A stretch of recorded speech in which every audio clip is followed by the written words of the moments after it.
You probably read Animal Farm in school, right? George Orwell's famous book, The Simple Fable About Talking Animals on a Farm. Well, behind that simple story is an absolutely wild and deeply ironic true story. And get this isn't some conspiracy theory. It's a documented historical fact. It's the story of how one of the most important books of the 20th century was turned into a secret weapon by the CIA. Okay, let's get into it. So, here's the crazy paradox we're going to dig into. How on earth did a powerful warning about manipulating the truth, written by a guy who absolutely hated lies, get co-opted for one of the biggest propaganda campaigns of the Cold War? It's a story that kind of makes you question everything you think you know about art and about power. Yup, there it is, the core fact. This actually happened. In the early 1950s, the CIA looked at Orwell's incredible anti-authoritarian novel, and they didn't just see a great book. Nope, they saw the perfect tool for an ideological war. To really get how bizarre and ironic this all is, you first have to understand the man who wrote it. Okay, so to get this, you gotta understand the man himself, George Orwell. His real name was Eric Arthur Blair, and he was a man totally defined by his principles. And his number one, non-negotiable principle was an absolute commitment to the truth, no matter how messy or uncomfortable it was. And for him, this wasn't just some abstract idea. It was something he learned the hard way. And you know, what's so important here is that it totally busts a common myth about Orwell. He was not some capitalist conservative cheering for the West. He was a democratic socialist, a man of the left. He cared deeply about social justice, but he distrusted power in all its forms. Didn't matter if it was the British Empire, a fascist dictator, or even his own political allies. For Orwell, the bottom line was simple. A lie is a lie, period.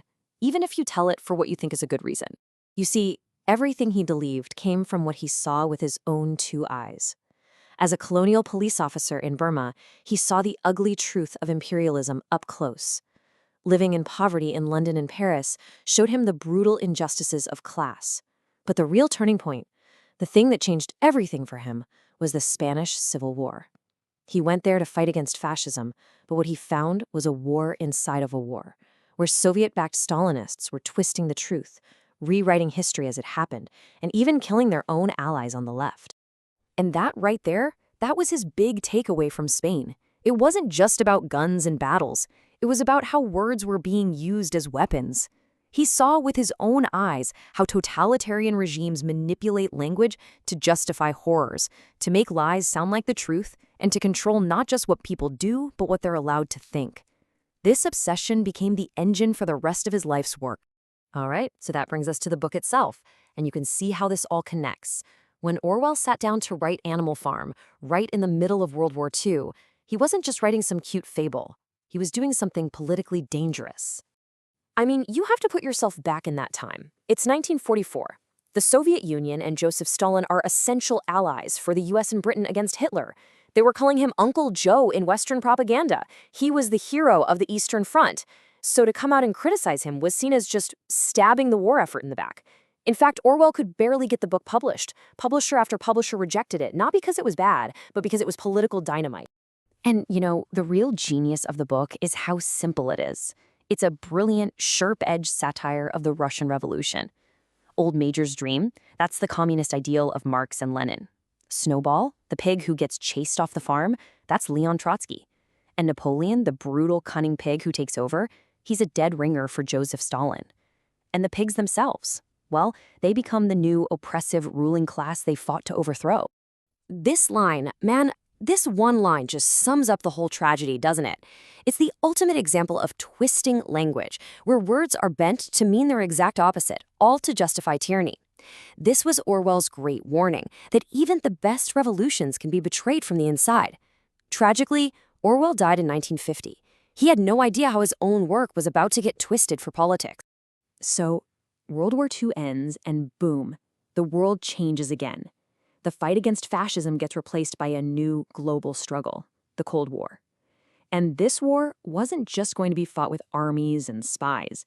It was going to be fought with books, with movies, with art.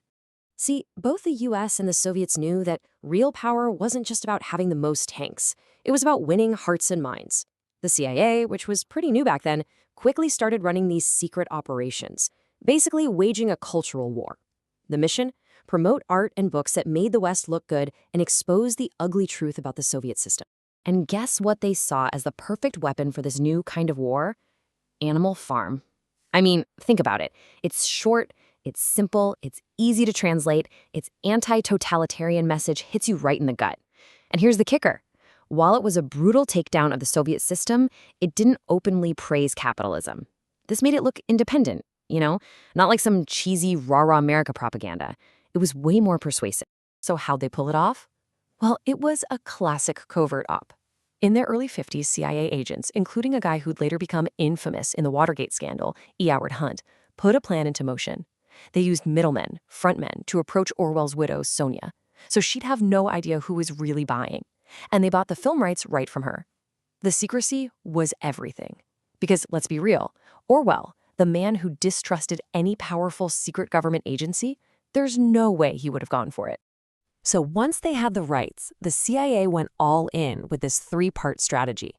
First, they funded translations of the book into dozens of languages and spread it all over the world, especially in places they thought were at risk of Soviet influence.